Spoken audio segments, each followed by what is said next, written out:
আসসালামু আলাইকুম ওয়া রাহমাতুল্লাহি ওয়া বারাকাতুহু। ছোট্ট একটি ঘটনা বলি, যদি আপনাদের ভালো লাগে তো অবশ্যই ভিডিওটি শেয়ার করে দিবেন। দেখেন, বান্দার প্রতি যে আল্লাহ পাক রব্বুল আলামিনের কতটা দয়া, কতটা মায়া, কতটা ভালোবাসা, এটা আসলে বুঝতে হলে আল্লাহর রহমতের প্রত্যাশী হতে হবে এবং পূর্ণ ঈমান নিয়ে আল্লাহর পথে ইস্তেকামাত থাকতে হবে।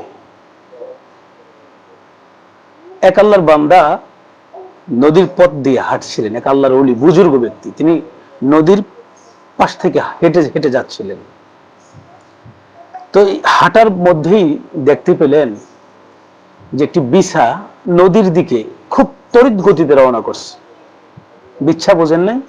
বিছা হলো যে এই জিনিসে বিষ সাপের থেকে খুব মারাত্মক ভয়ঙ্কর সেই বিচ্ছু। তিনি চিন্তা করলেন যে নদীর দিকে এই বিছাটা যাচ্ছে, কিন্তু বিছা তো সাঁতার জানে না। তো তারপরও তিনি বিছার দিকে একটু অগ্রসর হইলেন। কৌতূহল জাগলো যে আসলে সত্যিকার অর্থে বিছা কোথায় যায়, একটু দেখি। কারণ আল্লাহর ওলিদের চিন্তা ফিকির তো একটু ভিন্ন রকমের হয়।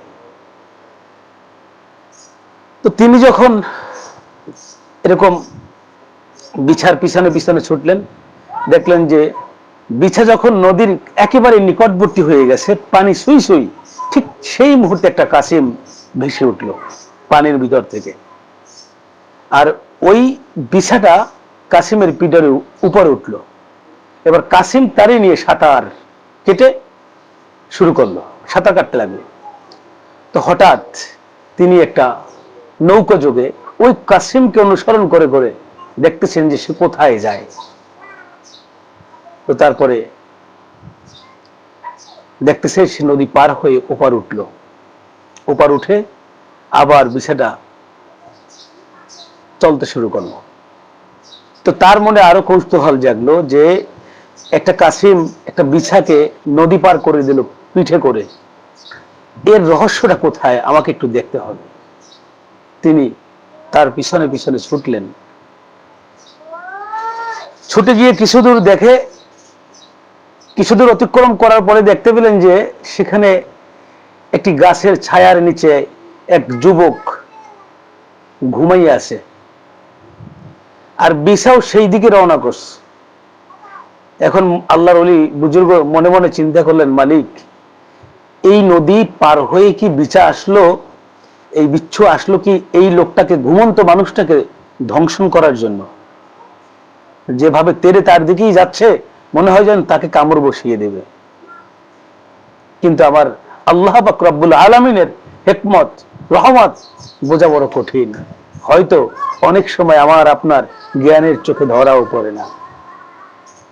তারপরে কি করলো? লোকটা ওই মনে মনে ভাবলেন, যদি বিছা যদি এই মানুষটাকে, ঘুমের মানুষটাকে কামড় দেয়, তা আমি এই বিছাটাকে মেরে ফেলবো। সেও প্রস্তুতি নিলেন। হঠাৎ করে দেখতে পাচ্ছে যে ওই মানুষটার পাশে যে ঘুমিয়ে রয়েছে, সেই মানুষটার পাশে আরেকটা সাপ, এরকম সর্প ফেনা বান্ধিয়া ফোঁস করে রয়েছে, যে তাকে সবল দিবে। ঠিক সেই মুহূর্তে গিয়েই বিছা ওই সাপটার মুখের মধ্যে কামড় দিয়ে দিচ্ছে। এখন সাপটা তো মাটির মধ্যে গড়াগড়ি খাইতেছে।